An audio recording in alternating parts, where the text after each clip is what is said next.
Hi guys, James at Rampant Lion Reviews again for you today with another beer review. For this one we are going to head to London, and this is a brewery who are widely regarded to be one of the classic English real ale breweries, but I've never ever tried anything from them and it's maybe a bit overdue, and this brewery again has been in the news recently, so I felt it was about time to kind of pop that cherry. So for this one we're going to go to Chiswick in West London and we're having a taste of my first beer from the Fuller's Brewery. So this one is the classic London Pride, coming in at 4.7% ABV. This one's an ESB, extra special bitter, English style bitter, however you want to say it, and this one I think is the export version. From what I understand, there is a 4.1% version of this beer that is sold domestically in England, and everywhere else gets the 4.7% beer. So very much looking forward to this one. As I've told you before on the channel, English real ale was never, the beer styles there, I like the porters, I like the stouts and things like that, but I was never ever a great fan of the bitters and stuff. It was a style of beer that just I never enjoyed that much. I was always more into my Helles and my Dunkel beers from Germany,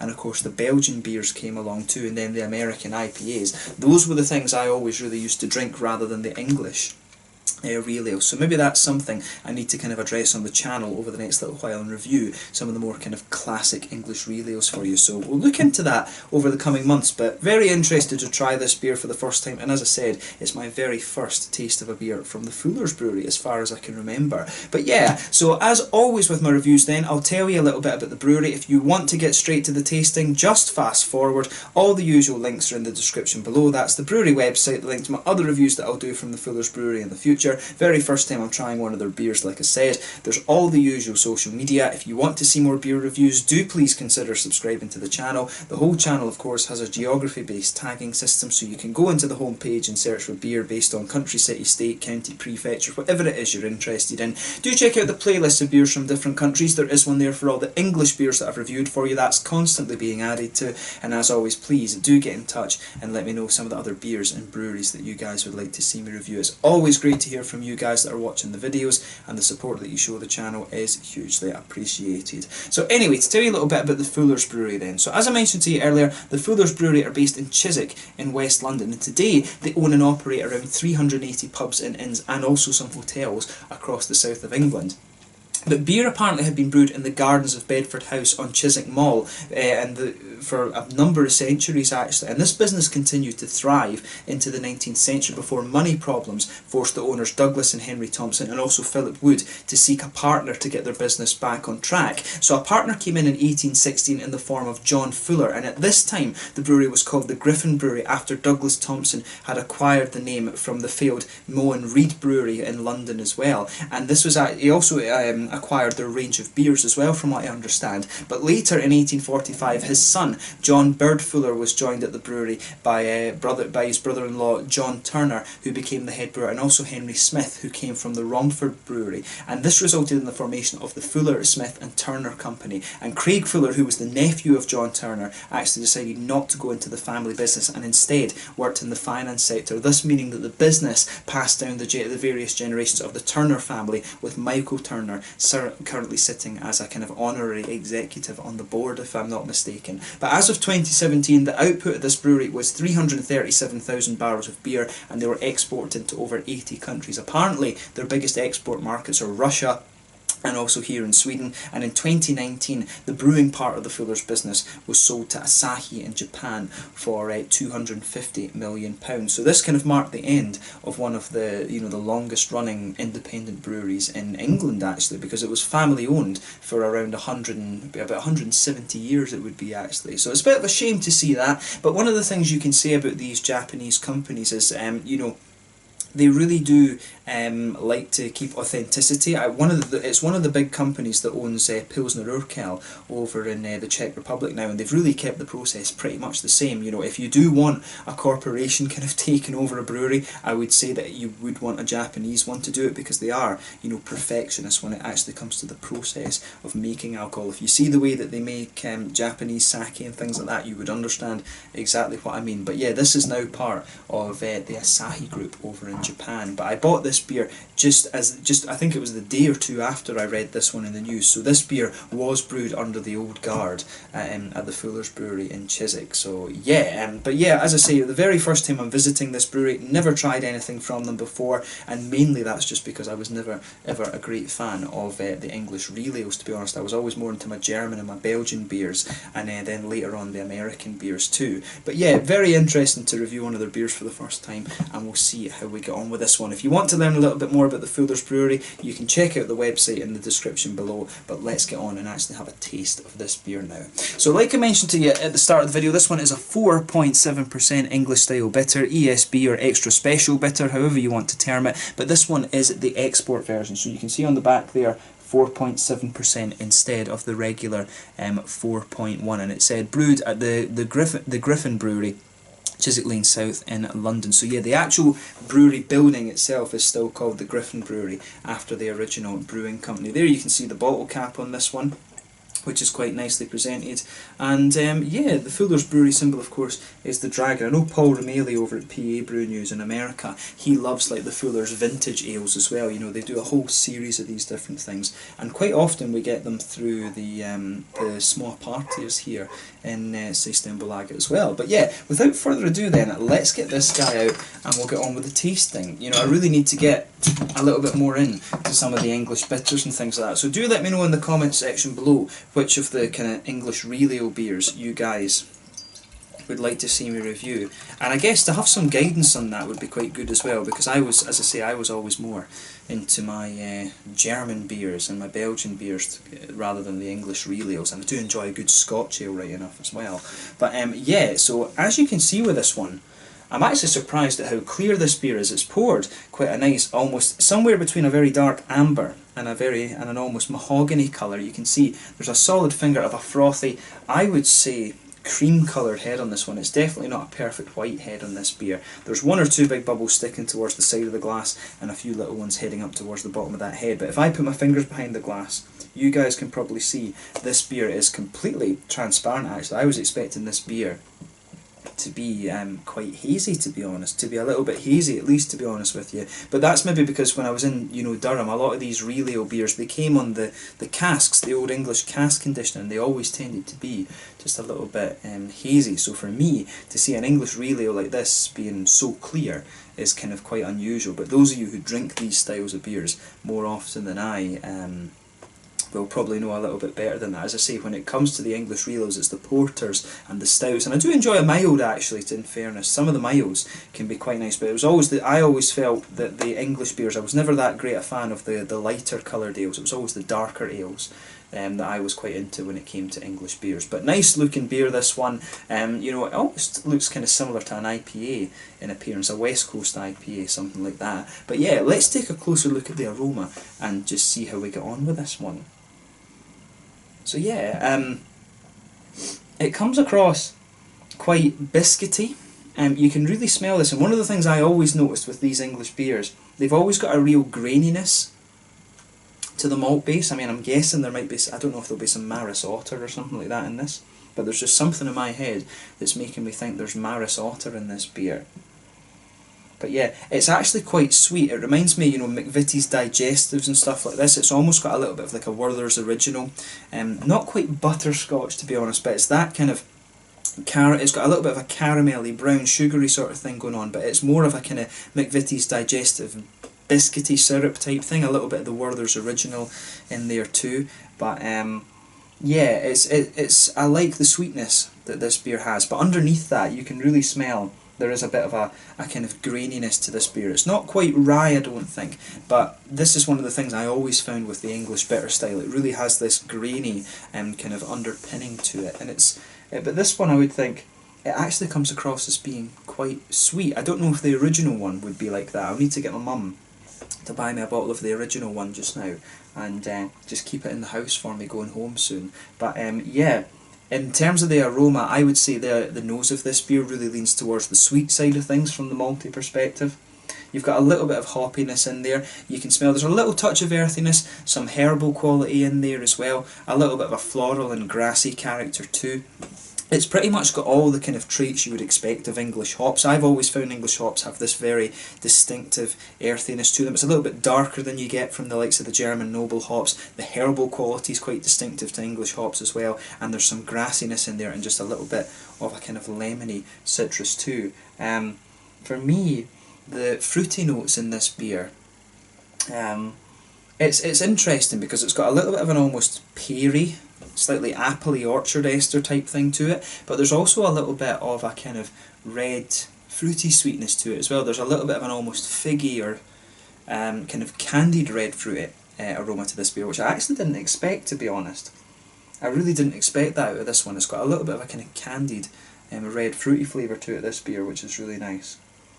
But yeah, I like the aroma of this beer, I have to say, and I'm quite surprised at that because, you know, the English bitter, I've tried a good few of them, but it was never a style that I particularly enjoyed. But as we say on these beer reviews, if you're trying something new, go into open-minded and see how you get on. But let's have a taste of this beer then. As I always say, take a little bit of time and enjoy the aroma of the beer before you get stuck in. But we'll have a taste of this one now. So this one is the London Pride Export Edition from the Fuller's Brewery in Chiswick in West London in England. The very first time I'm trying any of the beers from the Fuller's Brewery. Let's get stuck in. Slàinte, skål.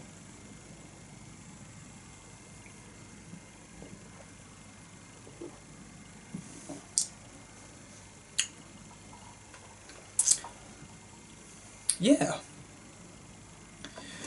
First impression of this beer is that it's a very kind of easy drinker, if you like. You know, and I'm thinking to the Swedish, and you know, when I think of beers that we have here in Sweden, like the Bedero bitter or the Örebro bitter, actually, you know, Nynäshamn Brewery and Närke Kulta Brewery. You know, those are the two beers that come to mind when it comes to English style beers here in Sweden. And when I taste this one, it really kind of just reminds me, you know, how well done those beers actually are, because they those two, now that I think about it, and I'm tasting one of the more classic ones, you know, you really do feel kind of how similar those beers are. But to me, this one, it's quite a mild, just easy drinking beer, this one, but it's nice. I mean, if you want, to me, this is the sort of beer that you could kind of sit and session a little bit. I don't really session beer anymore. For me, it's all about the tasting thing and trying different stuff. I very rarely drink beer outside of the beer reviews, but you know, this is one that you could session a couple of without much bother.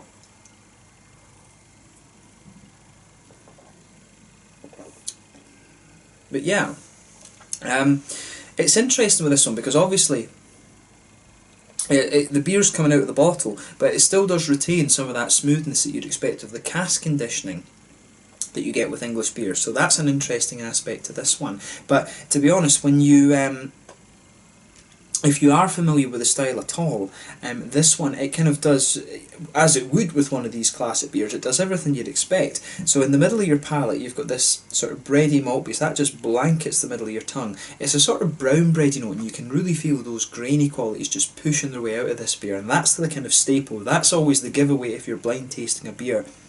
It's that sort of grainy, almost very slightly spicy malt base that's coming out of the... It's also that slightly graininess that comes out of the malt base. In the centre of your palate, though, you do have a little bit of sweetness there, and that'll be the things that's covering up the sort of alcoholic, the sort of alcohol in this beer.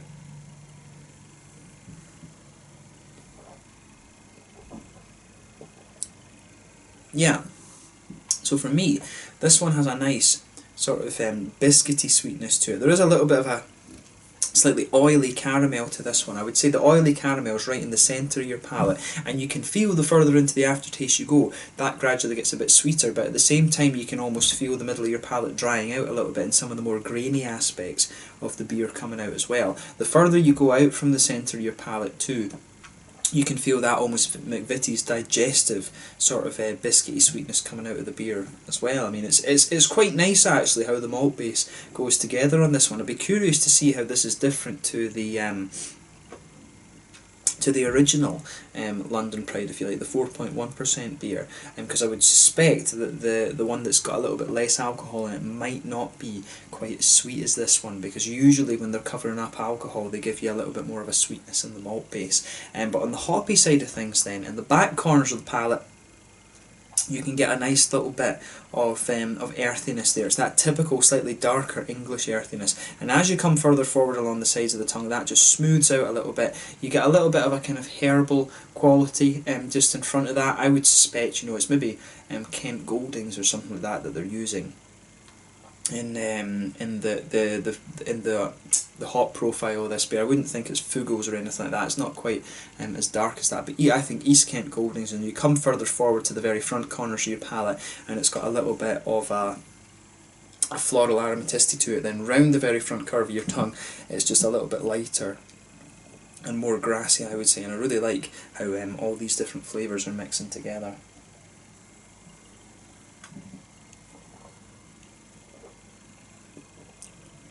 Yeah, as I say, I really like how everything's going together in this one. It's definitely one of these beers where it's all about how the different flavours just blend together. I mean, the English bitter for me, it's not a very kind of punchy beer style, and I can see why there's not been too many American breweries brewed this style of beer, because there's not much kind of room for manoeuvre in it, I don't think. The English bitter it's got a bit of that kind of grainy breadiness to it, it's got a little touch of hoppy quality and maybe sometimes a little bit of sweetness. There's not too much you can do with this beer style, but a lot of people in England really like this one, and I think it's a nice enough beer. It's an easy kind of drinking one, but obviously the IPA has become king over the last few years, and I think it's because you can play around with it a bit more and do a lot more different things with it. But yeah, on the fruity side of this beer, then, as I always say, if you go behind the front curve of your palate, you just get that little oily bubble where those juicy fruity esters start to come out of the beer. And for me, this one, it has a little bit of that peary appley ester that I was talking about.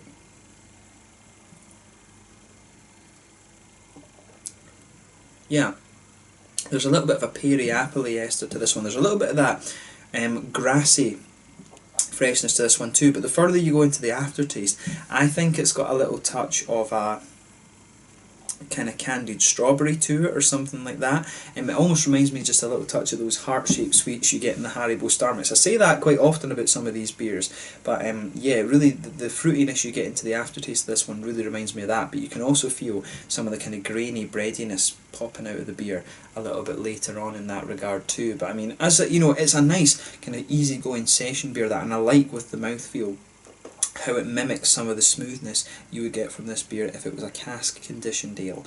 So yeah, it gets a thumbs up from me, this one. I wouldn't hesitate to drink this again, actually, and again this is something that's kind of making me think maybe I should open my mind up a little bit when it comes to the golden ales and the bitters and stuff like that in the English real ales. As I say, I always like the dark beers, the stouts and the porters and stuff like that a lot more than I ever like the bitters and the golden ales and stuff like that. But yeah, maybe we need to try a few more different things for you here on the channel. But yeah, with this beer, in terms of the mouthfeel, mid-bodied, carbonation's quite smooth. It's leaning a little bit more towards the oily side of things for me in terms of its mouthfeel. Little touch of hoppy bitterness, 30, I would say, it's maybe somewhere around the 30 IBUs. This beer is by no means going to blow the head off you in terms of its IBUs. The malt base has a good balance between the graininess, a very little touch spicy, but there's also some sweet, oily quality in there, and then there's a little bit of a juicy fruity note coming out of this one too. But overall a nice enough beer, and it's cool to review one of these kind of English classics for you for the first time. Bear in mind, this was the very first time that I tried